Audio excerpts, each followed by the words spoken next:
So why am I wearing this bathrobe? Well, the guy I was visiting, his name is Alan, and his wife Rosalie, are very unusual people. I met them on the QE2 on one of its last voyages. I met Rosalie first. She was going down the hallway to a Passover Seder in the only synagogue on the Seven Seas, dedicated synagogue on the QE2, a fantastic structure, it turns out. And so I followed her. We started talking, and she said, "Oh, you must meet my husband, Alan. He is really interesting." I said, "Where is he?" He says, "Well, he's in the bathroom vomiting." And I said, "Why is that?" "Well, he thinks he has the norovirus. You know that virus, that GI thing that usually people get on cruise ships?" I said, "What do you mean he thinks he has it?" And she goes, "Well, nobody else on the ship has it. And he's a flaming hypochondriac." So he's sitting there. All he had last night was pizza. I cannot imagine this. And from there, she went into all the other characteristics of Alan, being a conspiracy theorist, being a guy, a master of the universe, one of these guys who thinks that he can get the Rolling Stones on a tour just because he can somehow get to them. He can bring them to a high school and do a Rolling Stones tour of some high school. So Alan has these, my introduction to him was, I can't wait to meet this guy. And finally I did meet him, and he turned out to be very nice and very creative, which is, and we had some common craziness together, we really did. And he kept inviting me to visit him in Laguna. And those of you who've been to Laguna know it's a beautiful place. You can overlook the Pacific, and it's stunning sunsets and all this stuff. So I went there, and we're both sitting around in our bathrobes, having coffee one day. That's why I'm wearing the bathrobe.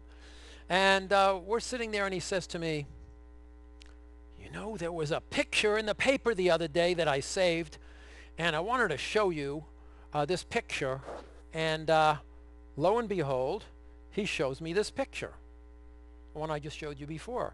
And he said, "That's an amazing picture, amazing." And I said, "Yeah." He says, "Well, what's happening with the space shuttle?" And I said, "Well, it's going to be retired. That was the last flight." And he said, "Why?" I said, "Alan, it beats me. I can't think of a single reason why, but there's all kinds of suppositions why. You know, it's finished the space station.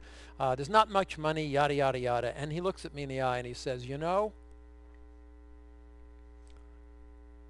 it doesn't belong to the government. It belongs to the people. We paid for it." "How much did we pay?" I said, "Well, it's about $5 billion a click." And he said, "And what are they going to do with it?" He says, "Well, they're going to send it to museums." And he goes, "Well, what did they pay for it?" I said, "I think they're paying about 20 million each." And I said, "Well, it doesn't sound like a very good investment to me. This is criminal. This is ridiculous. This shouldn't be done, and we should save it."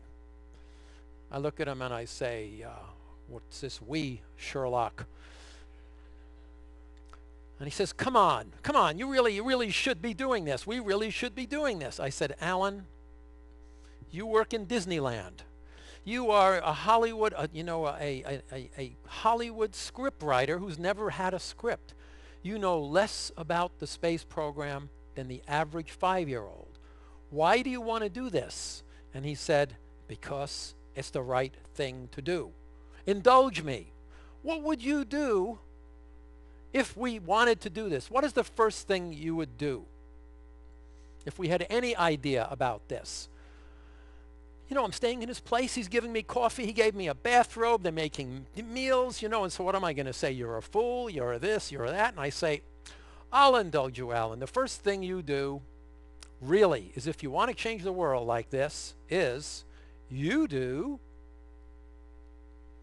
a PowerPoint presentation."